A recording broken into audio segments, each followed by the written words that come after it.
దేవుని చిత్తంలో లేని $10,000 మనకు నెమ్మది ఇవ్వలేవు. ఆయన చిత్తంలో ఉన్న 10 పైసలు మన జీవితానికి సరిపోతాయి ఆయన నామంలో.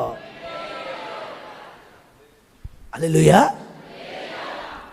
దేవుని చిత్తంలో ఉన్న ఒక్క వ్యక్తి మనకు పరిచయం అయితే చాలండి, మొత్తం ఆయనే చూసుకుంటాడు ప్రభు.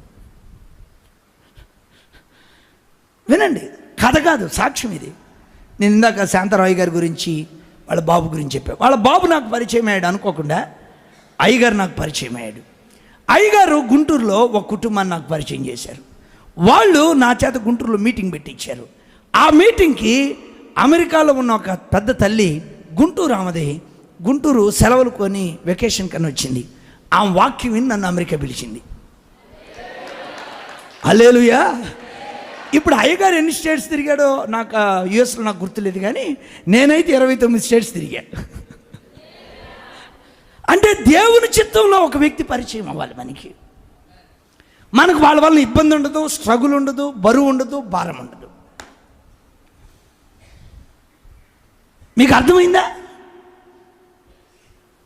మీరు దేవుని చిత్తంలో లేని వాళ్ళతో ఉంటున్నారా, దేవుని చిత్తంలో ఉన్న వాళ్ళతో ఉంటున్నారా? అసలు దేవుని చిత్తంలో ఉన్న వాళ్ళతో మనం ఉంటే మనకు స్ట్రగుల్ ఉండదు, ఇరుకుండదు ఆయన నామంలో. ఆమేన్.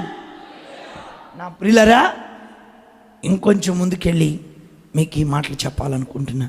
దేవుని చిత్తంలోంచి మీరు తప్పిపోవద్దు. సేవ చేయి, ఉద్యోగం చేయి, పెళ్లి చేసుకో, పరిచర్య చేయి, ఏమైనా దేవుని చిత్తంలో చేయి నువ్వు.